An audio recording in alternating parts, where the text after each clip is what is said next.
You wouldn't believe what happened to her. It was a cold, gray March evening. Rain tapped gently on the windows. Sarah had just set dinner on the table when the doorbell rang. She opened the door. 2 police officers stood there. Their eyes didn't meet hers. "We're sorry. Your son, Jacob, he was shot and killed earlier today." Her heart stopped. No sound.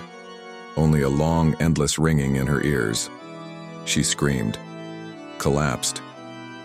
Jacob was only 19. A sophomore in college. Dreamed of becoming a doctor. He'd gone out to pick up pizza for dinner. A random shooting. The shooter was just a teenager, 17, drunk, reckless, waving a stolen gun. 1 bullet. 1 life gone. Sarah sat in the back row at the funeral, numb. She couldn't cry. She couldn't breathe. She only stared at the closed casket, at the smiling photo of Jacob placed gently above it. She stopped eating, stopped speaking, stopped praying. At night she yelled at God. Why him? Why not me? She stared at the ceiling and whispered over and over, "You left me here for what?" Days passed, then weeks, then a year. Anger filled every inch of her soul, not just grief, not just pain, rage. She thought about the boy who killed her son. His name, his face. She imagined what she would say to him, what she would scream at him. She wrote letters. Bitter, sharp, raw. "You don't know who I am, but you took everything from me. You don't know what it's like to bury your child. You don't deserve to breathe." She never sent them. She ripped them up, but each time she wrote more. She sat in Jacob's room one day. Dust had settled on everything. She opened his closet. There, in an old box, she found a notebook. It was his prayer journal. On the last page, in handwriting more fragile than usual, he had written, "If anyone hurts me, forgive them, Mom.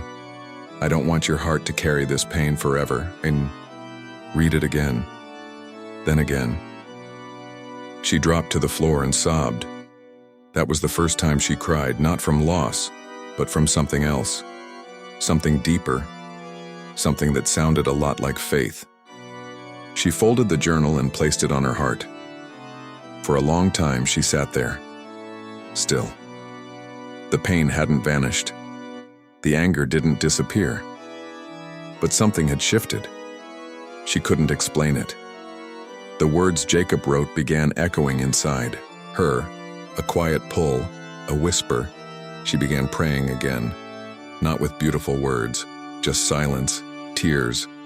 "God, I don't know how to forgive, but I'm tired of being angry. Please help me."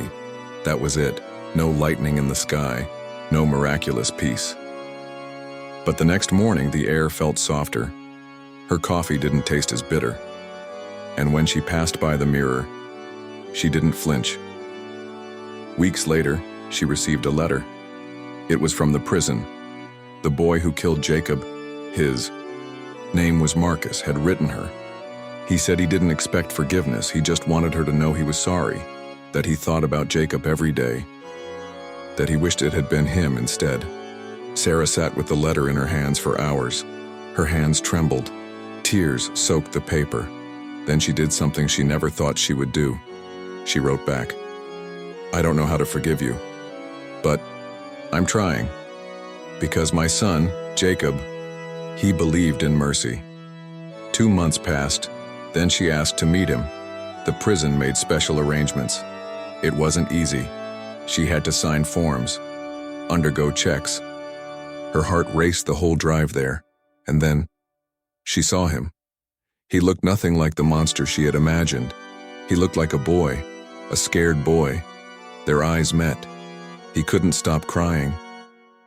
She sat down across from him and said the words she didn't think she could ever say, "I forgive you." He wept. She wept. For the first time since Jacob died, she felt the chains fall away. Not all at once, but enough to breathe, enough to hope. She began visiting Marcus regularly. No one understood why.